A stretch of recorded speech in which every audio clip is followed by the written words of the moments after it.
everybody, it is Cinnamon Cooney, your Art Sherpa, and today I get to show you how you can create this gorgeous stone angel in an overgrown garden with lots of moss and patina and all these interesting things. Now she is one that you can paint entirely by yourself. You can do just this single video and that's completely fine. But I'd like to let you know that she's part of a 30 painting series that you can also take part of today. On the mic is my husband, John. Hey guys. He makes sure that I'm able to teach you everything that you need to see so you can create these art projects for yourself at home. Make sure our cameras are focused on the techniques and the color mixes. You don't miss any part of what you need to know to be able to create this for yourself. So all you really got to do is get your paint, get your brushes, come back and meet me at the easel right now because we're going to make this.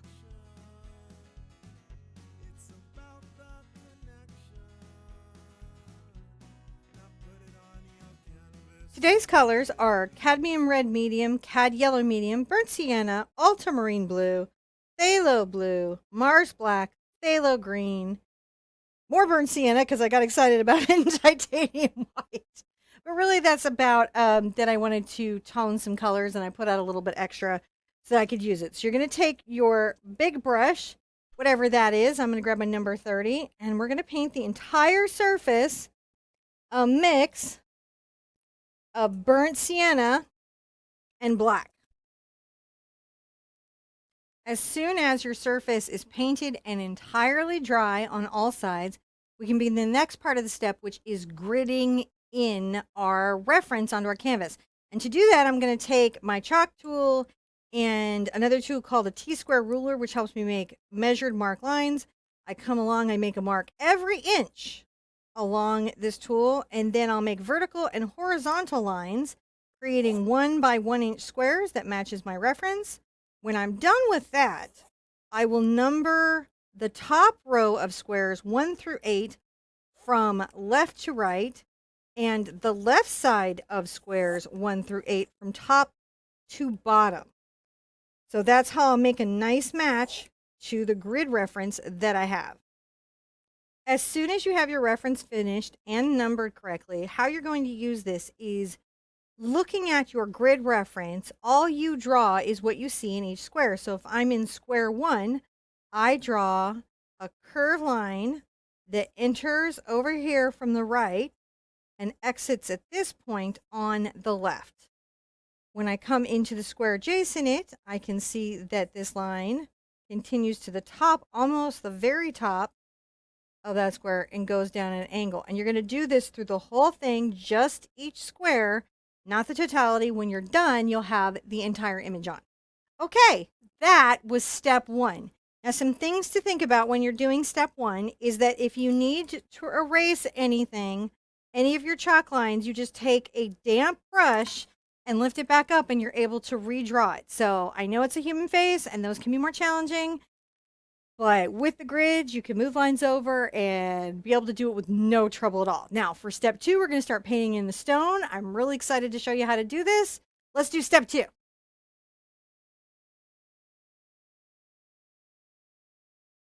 In step 2, I've got to start looking at how things layer on this image. What's furthest back?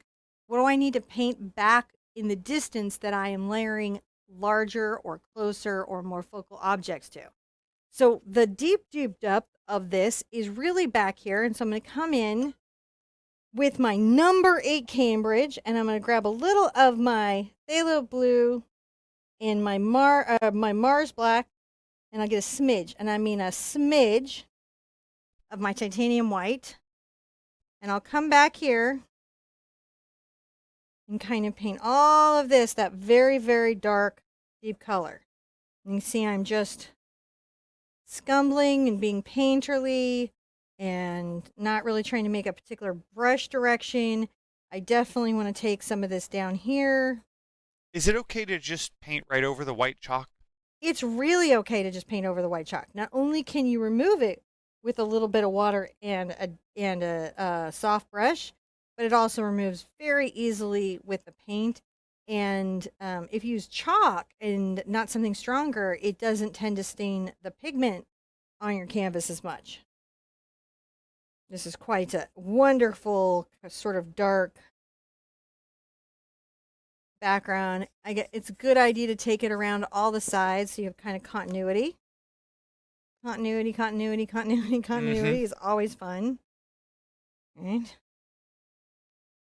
Now, because so much of the plant life comes forward, I actually need to reserve that until later so I can start putting in some of the stone. And I'm actually beginning with a great color for that because I've got the Mars black and the phthalo blue, and I can make it a really lovely gray. And I'm going to begin dry brushing, right, the stone texture. And it's great to leave some of the dark canvas showing underneath. This is a on the toe kind of dry brush, as you can see. The hog bristles are really helping me here. Bring this around the side if I want. I think some of this comes down right here. And what we're going to be doing here is almost what I'd like to say is a value study.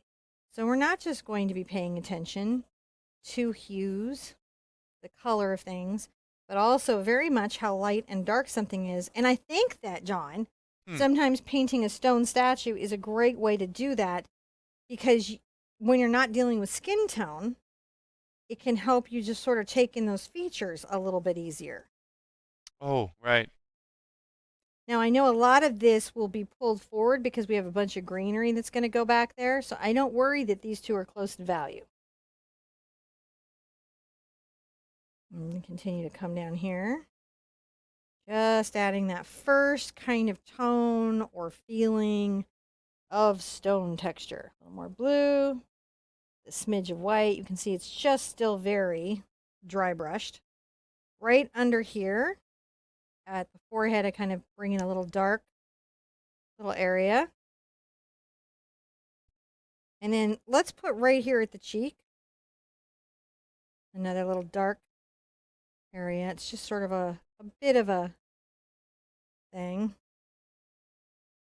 I'm going to come right here. And also, this is a very dark area. You can see my dry brushing is sort of helping that, right?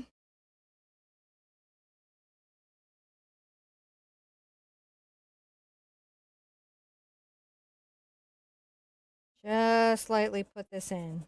I haven't taken out any of the values. I'm just sort of adding this first layer of stone texture. I am keeping some of my chalk lines so I know where objects are. And I definitely, definitely want to begin kind of thinking about what's happening right here in my stone texture. So I'm going to bring that little sort of stripe there. These are the carvings of the wings, right? Hmm. That's, I want to avoid getting water if I can, but I may not be able to because sometimes as you're painting, the paint starts to sort of dry on your brush. I'm gonna zoom in on those there. Right? I'm going to just bring that out right here, implying these little feathers. And then over the top, in even almost a darker aspect, so I'm making kind of a darker color, I'm going to begin to kind of paint in those feather shapes. They're loose, they're general. We're just trying to talk about the stone underneath, right? That the wings are. Because a lot of that is overgrown. So much of that is overgrown. Come in and add a little more black. And we'll very lightly work these darker values over here. And I'm leaving my little chalk lines where I am so that as I come forward and when I start to use like maybe like a round brush or a cleaner bright brush, that I am working over these nice soft edges. So I'm going to put a little of my dark here.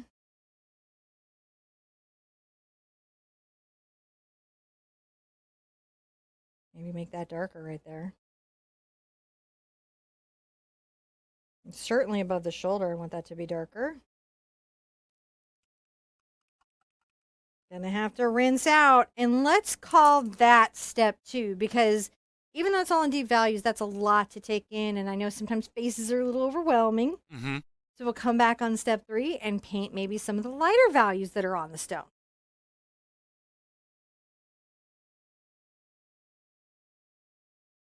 So in step 3, we're going to continue our dry brushing and we're going to add some of our lighter values and maybe start to give some basic form to our sculpture.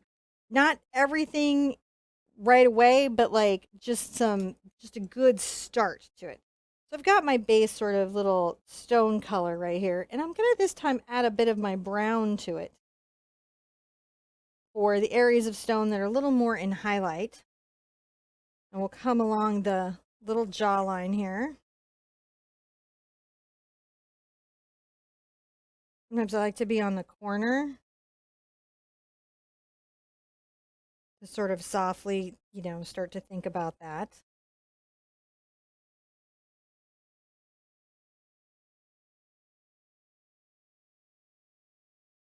Bring this right here, starting to.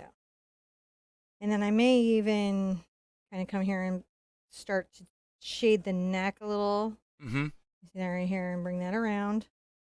Because the neck actually had a lot more light on it.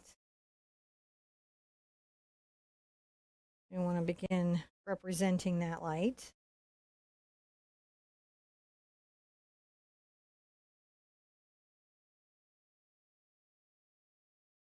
I love the sound of dry brushing in the morning.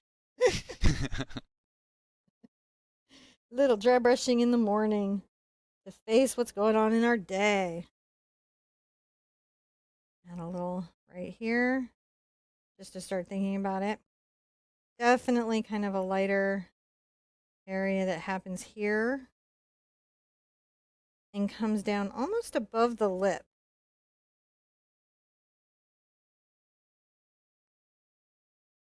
Above the brow here. Above some brow here. And I may get a little more blue into it. Interestingly enough, coming down the bridge of the nose.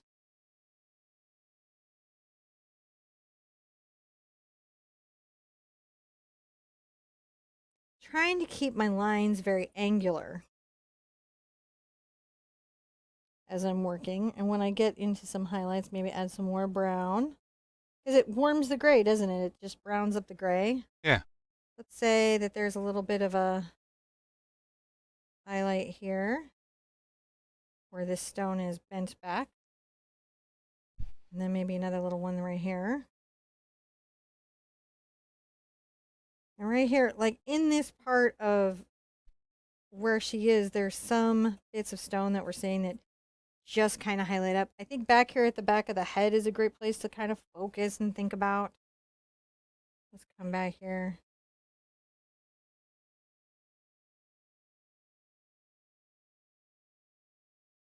Listen to the lovely scumbling dry brushing noises that we're making.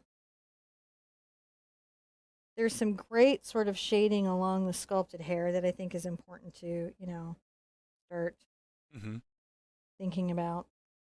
Let me get some more brown into it.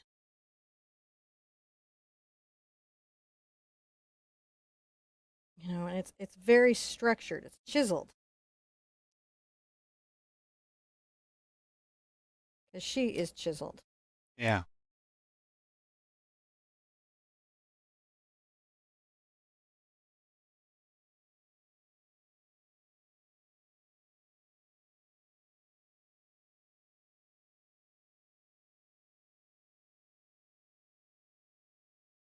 Just bringing that down.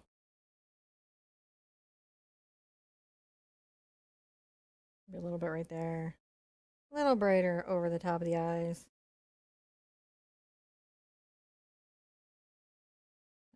Somewhat more of a highlight right here. That's going to come down, and there's going to be a bit of that over the lip here. It sort of shapes back to there. Of course, we want a little bit here on the chin. And again,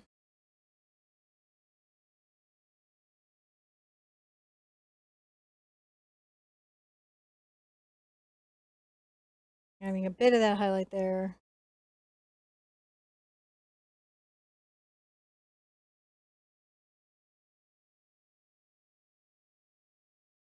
I'm going to just sort of define some of these. I'll come back with some hard edges, but I want to kind of make sure that these little structural bits of the stone wings, more blue going, Yeah. are really showing.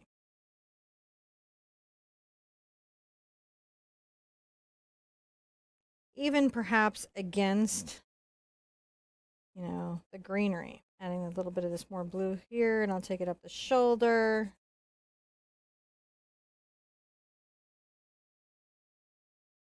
I'm going to come in and get a little bit of a darker value.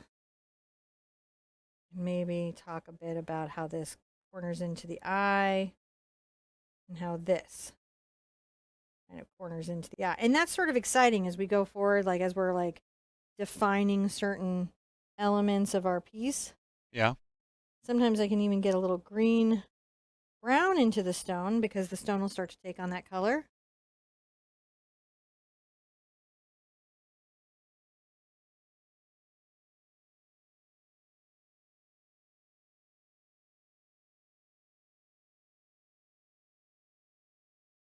A little bit there.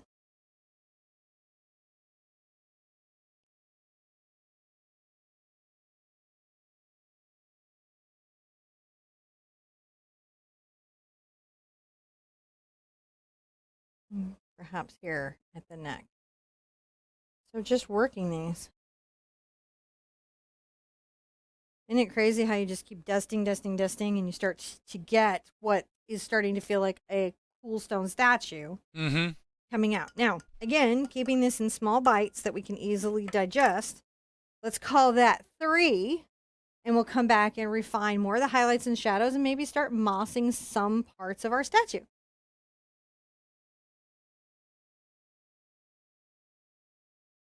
So in step 4, I want to anchor some of my main structural elements so I don't lose them as I'm painting. And to do that, I'm going to take my number 4 round. It gives me a bit more control. And I'll do stuff like I'm going to take just my black at first, and I'm going to paint in this little spot that is my lips. Because the top lip is very much in shadow, and I need to capture that effect before I get all the rest of my dry brushing in. I'm just trying to capture that. This stone has very distinctive shadows and crisp lines, and so those are the things that you are always trying to capture when you're painting stone. I'm going to come here and add the little dimple that was carved in. There's a little dimple here you may want to add. There is so a strong shadow under the lip. There is a very strong shadow that comes off the nose down and under the nose. Now, it's really going to show up once we get our pop of highlights in, but it's nice sometimes to get these moments in as we can, when we can. The eyes, and I always love to watch this on statues because they have such deep cuts, if that makes sense. When they're carving out eyes, it's really interesting how they do it and what they do to do it. I'm going to come around the side here, kind of defining that hard edge. And I'll come back with my dry brushing, but having that hard edge is going to help later as I do come back with my dry brushing. This line is also quite sharp right there. The hair has some interesting sharp lines because unlike actual hair, hers is like, a Sculpted. distinctive shape. It's sculpted. Sculpted hair. Not good when you're getting a do. You don't want the sculpted looking hair, Or maybe you do. I don't know. I think some people would say, hey, you know what you don't want to do on a national trial is change your haircut. Sometimes it's just No, I don't think who would want helmet. Who Helmet wants it? hair? You've completely confused me, John. Anybody who wants to go back and have an 80s look is going to need to have like a full can Okay, of, respect to Miss Goldberg. I'm just saying, if you You're want not helmet hair, wrong. that may be a look you're going for. You're not wrong. Going to have the full hairspray effect, you know, where you're concerned about lighting a match downstairs because it might ignite the house. Might do you in.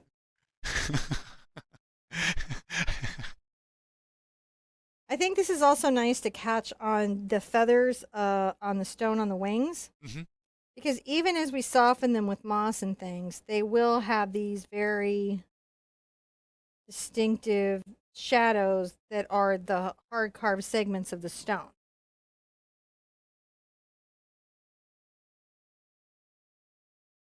I'll bring that around and maybe deepen that value.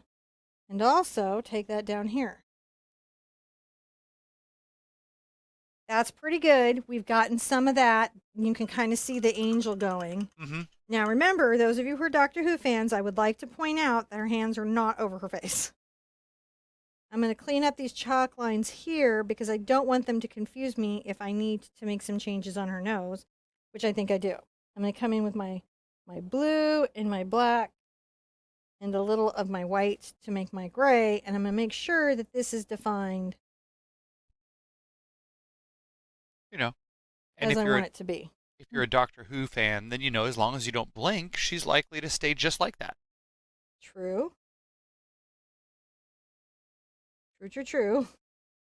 Just But I would prefer to not find out where that little barrier was at and a little highlight right there. It's a little extreme. I'll bring some of this down. And again, we're going to come back in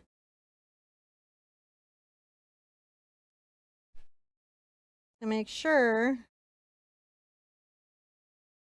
with our dry brushing that it's all worked out. But we want to make sure that certain elements of it are really defined. I'm going to add a little more white in here. And let's come to the top of the eye. Definitely up here, right? Little highlights. There's this fantastic highlight that will come down off there and up over the eye. And we will be softening this with dry brushing, but it's just a nice thing we can do right now. Just talk about, oh, this is stone.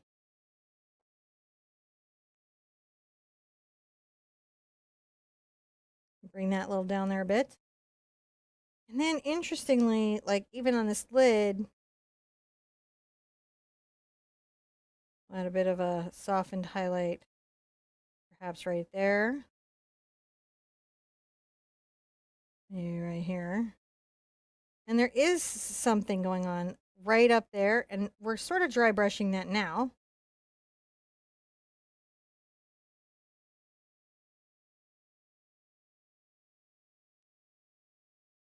And perhaps a bit.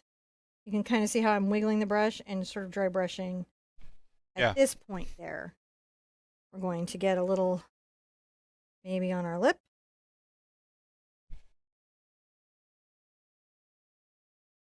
And a little bit at the top of our chin.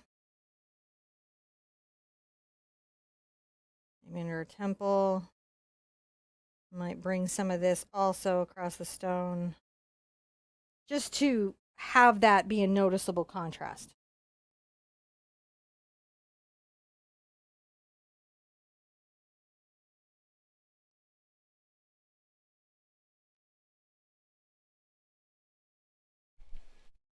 Line this here. It's just nice sometimes if you have, even when you change brushes, if you're changing brushes, it can be very nice to then use that brush, as you can see, to dry brush. And really all that's about is letting the brush be on the surface of your canvas and not taking it, where it shouldn't be. I'm going to take this one right here. I can, again, always soften it if I need to. Always make it darker if I need to, right? If you're like, oh, that's really strong, I want to darken it, you can.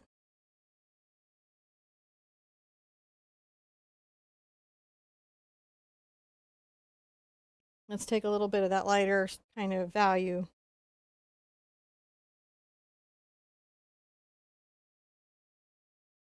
Along that jawline. So we're starting to see sort of a stone face, right? Oh, yeah. And that's She got going to some be stone hair. Yeah. And some stone wings. Black and blue again.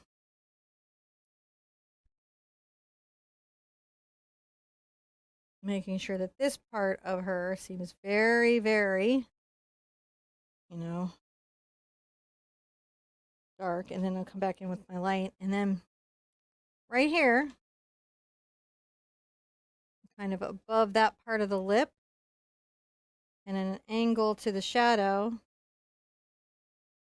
And again, I'll be dry brushing in a minute some of this, but I just want to get a little of that in.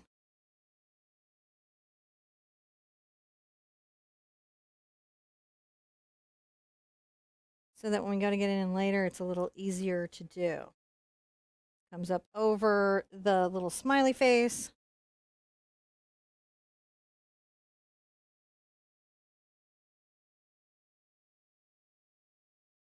Fun to paint, right? And she's pretty. Yeah. Really gorgeous. All right, let's call that 4. Just because I think there's a lot to take in there with the brush. And that way we're all just doing one thing in that. Come back. And again, guess what? Pinky, what we're going to do today. Continue. Continue with more stone. Yay. So I'll come back and see you in step 5 to help her feel more alive. I just did this the whole thing. Whole thing.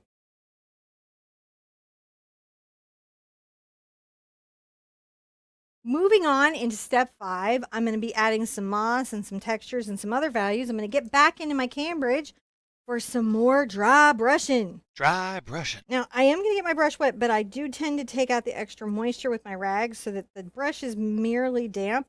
If you're painting a pure hog bristle brush for your dry brushing, you want to do that even extra because it can get really soft.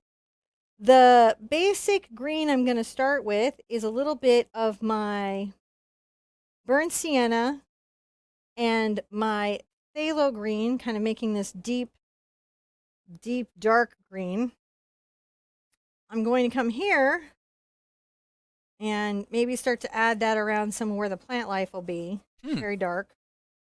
It's a green hue. It also lets me sort of see where my brush is at. The color is at. When I want to do the moss, I like to wiggle. And it goes kind of somewhere between, I don't know, like glazing and dry brushing, if you can see that. She'll have up here where, some of the top of her could have gotten into some sunlight. It definitely is going to get a little bit green.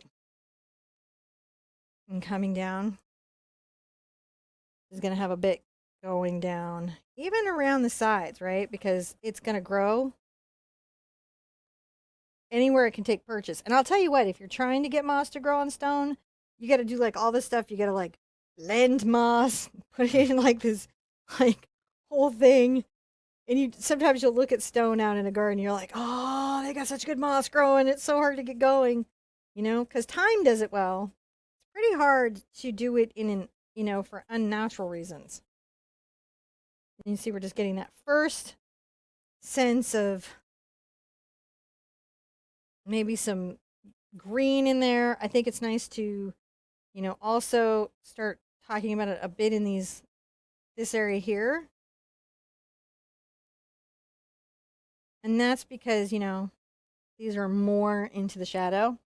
When I come forward, I can always get a bit of my cadmium yellow into that moss. And it makes a lighter value that starts to make the dark moss that I have really look like moss. Oh, yeah. Just a fun kind of thing.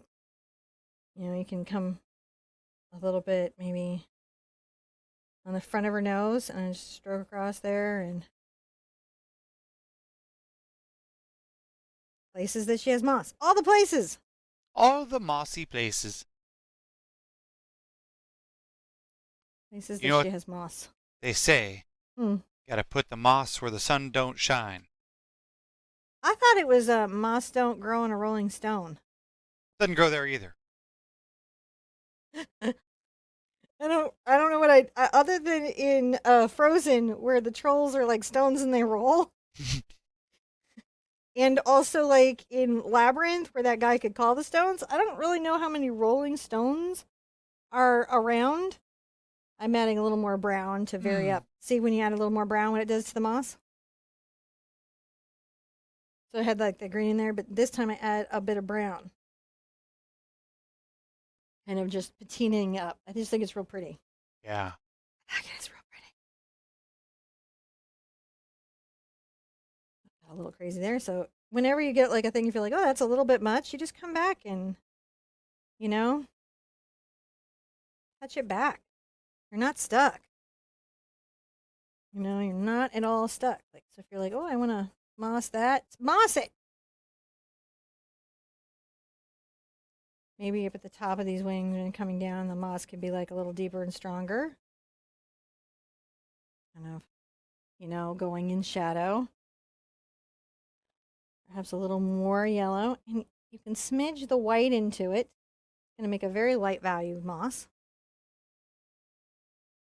Which, by the way, there is.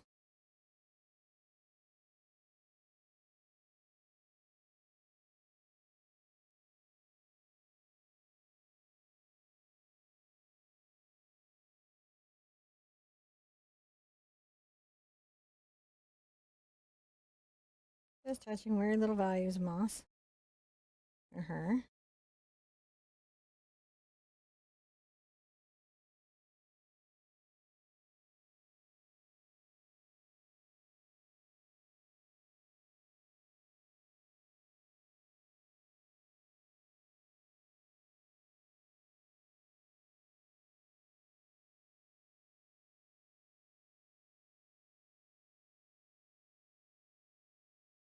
Barely kissing the green there. Does that make sense? Yeah. I'm just not getting that involved in it.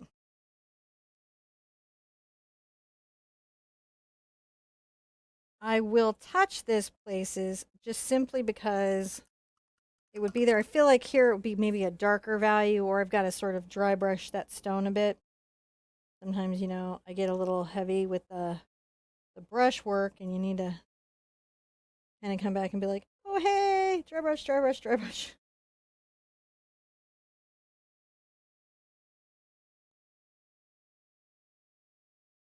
Fixing that there.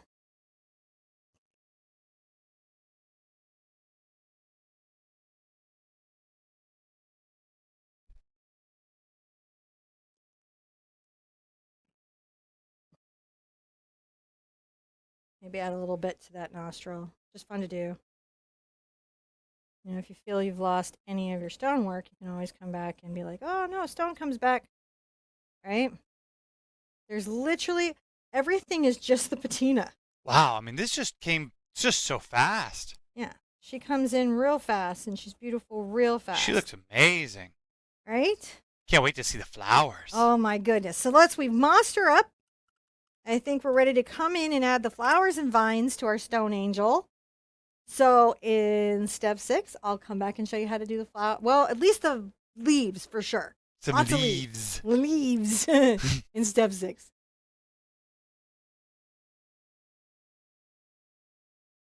We're going to move on into step 6 where we're going to start doing some of the leaves. Now I'm going to use my number 8 cat's tongue. You could use a filbert or a round. Really any brush that you're comfortable with. And I'm going to load this up with some green and some ultramarine blue. Not nice? And a smidge of my white. And it's got to be a smidge, otherwise it gets away from me real quick. And I'm going to put in some little leaf strokes. And you can see I'm just on the corner of my brush. These do show up over the background, but they're almost like they feel like they're in shadow a bit. Yeah. Right? That's what we're trying to do is help this feel like it's in shadow. Sometimes the leaves are going to come over the wings a bit. Take them around the back as well, I think. Up along the top. Yeah. Just a few little, and you can even touch around the sides there. Now, I can get my had yellow into this. You can see I'm just loading up And that brightens it quite a bit. And then there's this next layer. And if you need to tone it with your burnt sienna, which I'm going to do, you can. You want a bright green, but you don't want it to just vibrate out. Yeah. Because we're reserving that for some final stuff. Put a little leaf there. And I feel like if I'm going to put that there, I'm going to grab this blue here and make sure that the bottom of the leaf is kind of, there's not enough contrast on that leaf is what I'm seeing. That's how I fix it. I'm going to come get some yellow. So I've made that dark, and then I'll come on there. And so you can kind of see that leaf is.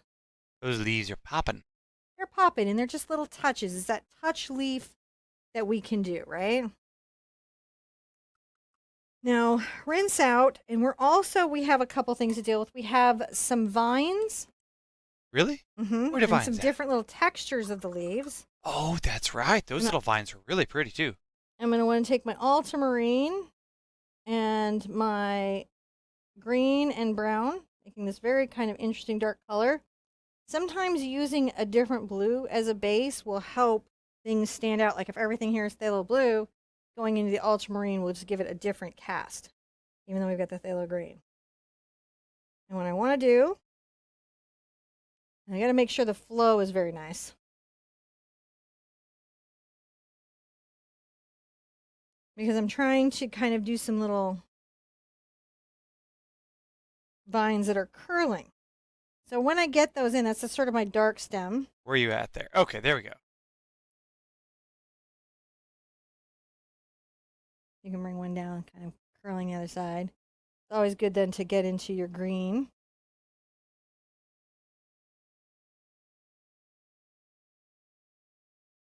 Maybe highlight at the top of that stem something. That you're just, talking about some of the highlights that you might have. Roll out my brush. And we're going to do some touch leaves.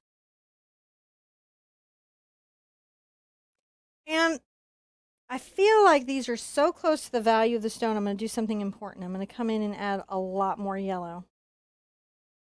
Because either they have to be super dark, I want them to show.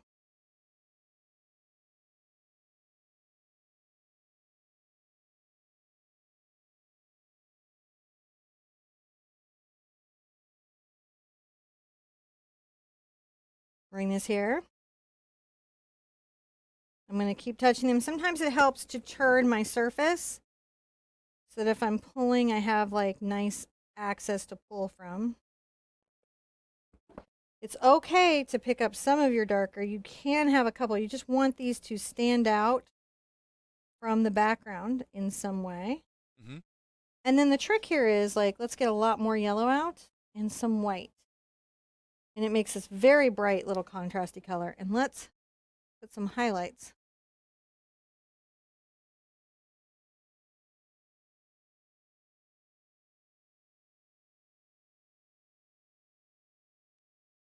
I can always wipe out my brush and pull this out. All right. There we go. These are like, they catch a little bit of sunlight and catch a little bit of color, and you can see that they're sort of vibrant. And I can always come back into my main mix and add leaves that sort of also layer those colors in. Oh, yeah. So you're creating that real sense of, sometimes it's hard to do many types of green. This is one of those ways to get several types of green through value, through color, through all of that into there. Like if you take your original green and your ultramarine in blue and then get some yellow into it and some white, you don't get turquoise, but you'll get a very unique color even among these greens. Anything you need to do, you can do.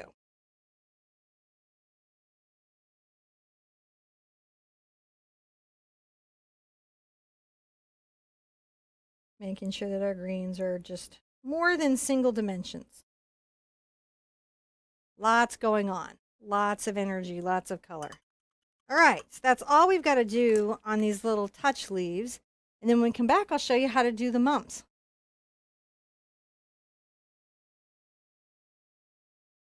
So for this last part, I need to come in and do the flowers. The flowers are a lot of fun to do. We get to make a lot of great colors to do them.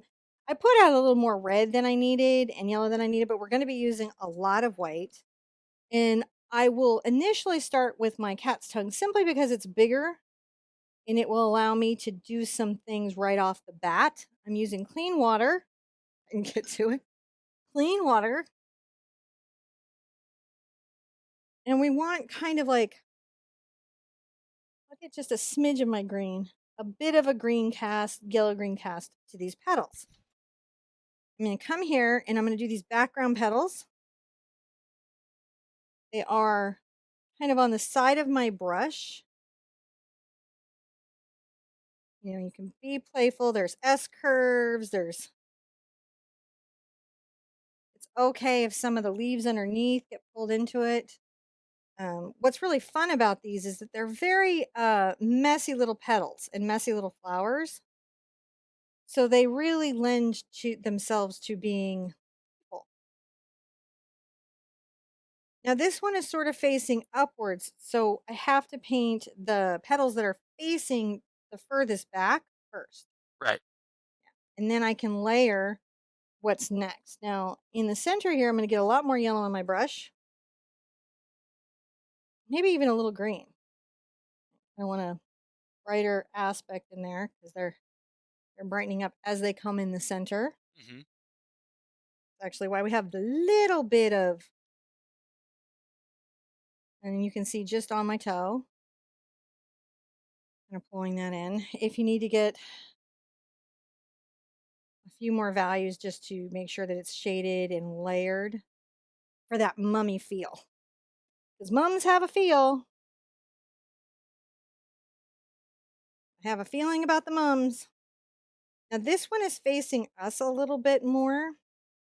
And that's kind of nice, but it's going to layer behind this one. So I'm going to, this one layers behind this one. I've got to make sure that I've got enough space for my outer petals to make it. Notice these are very like S curves on the edge. Yeah.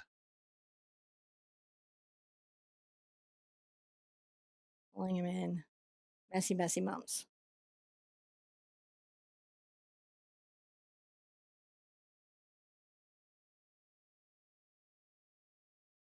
I like all the little flower petals. Being like all crazy. Yeah. It's fun. Lots of S curves, lots of calligraphy curves.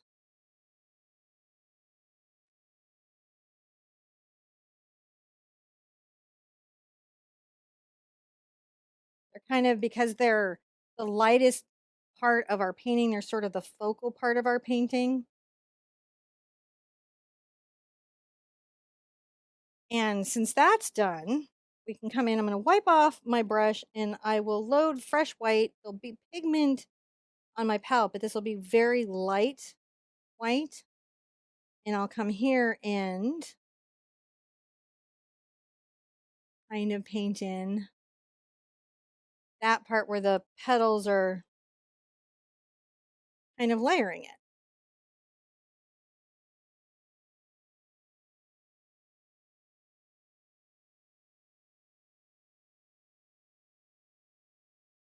Really fun. And always come back and make sure these back ones are more layered over the top. We're just trying to create these two little fun clusters as they go forward. All right, let's get some more yellow on my brush.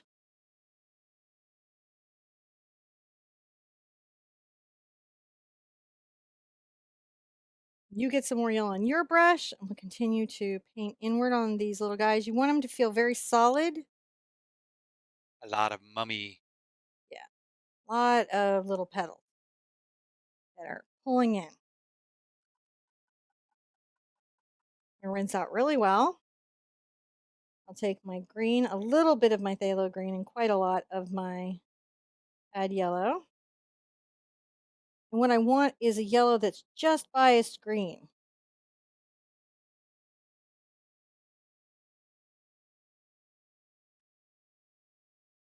These little inward petals are just biased a little bit green.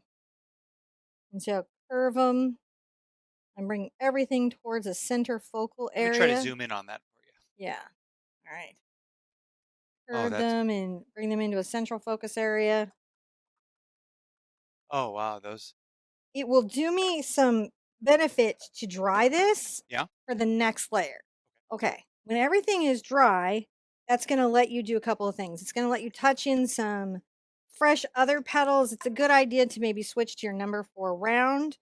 This will be the one little area that our red will come into contact. We're going to warm our yellow with a bit of our red. I still want to leave some just pure yellow, but I want to do that. And in the center here, on here, and just, you can see I'm tapping up and down Mhm. a little bit of this brush here. And you can always even make it seem like some of this is peeking out in this flower someplace up there. You can kind of tie it in, just the center. Just a little more red, maybe, right here on this upper edge. Rinse out vigorously. Oh my goodness, Wow. that was crazy. Splash damage. Oh, I didn't see that. All right, so I'm going to get a little more white onto my brush. I'm going to make sure that I have a few little, like, I love how that flower came. if I need little thoughtful petals somewhere that are going on, catch them now. It's also nice I can get right into the green because the center of the green can be a lot of little petals that are going on. And so here I can kind of even bring those in. And then when you want them to be lighter, then you just get into the little white. Just making sure that center is all sort of thought about. And that's all there is on those little mums. It's time to sign the painting. Wow, that came together so nice. It did come together really quickly. I am super surprised at that.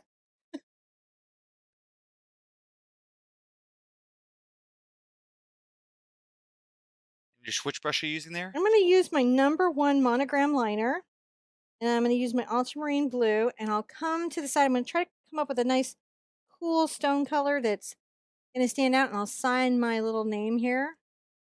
In this whole series, I like to sign with the number 1 monogram liner. It's just an easy brush to sign with. It's also an easy brush to do whiskers with, fine lines, any sort of little detail work like that that you've got to do where real fine line control is important. Wow, we have painted a stone angel. I always love to paint sort of patinaed, aged stones and woods and interesting metals. They really invite you into a lot of textures and interesting techniques, and they carry over into surprising areas. So hopefully painting today's stone angel was not only enjoyable, but really informative in many of the techniques that you can use in acrylic painting to expand your own personal skill box. Now, whether you did just this one, in the effort to entice you to doing the entire 30 painting project series, I would like to let you know that tomorrow we're going to be painting this adorable cockatoo. Super cute, super gorgeous. I think you would love to know how to do it. Be good to yourself, be good to each other, and I want to see you at an easel really soon. Bye-bye!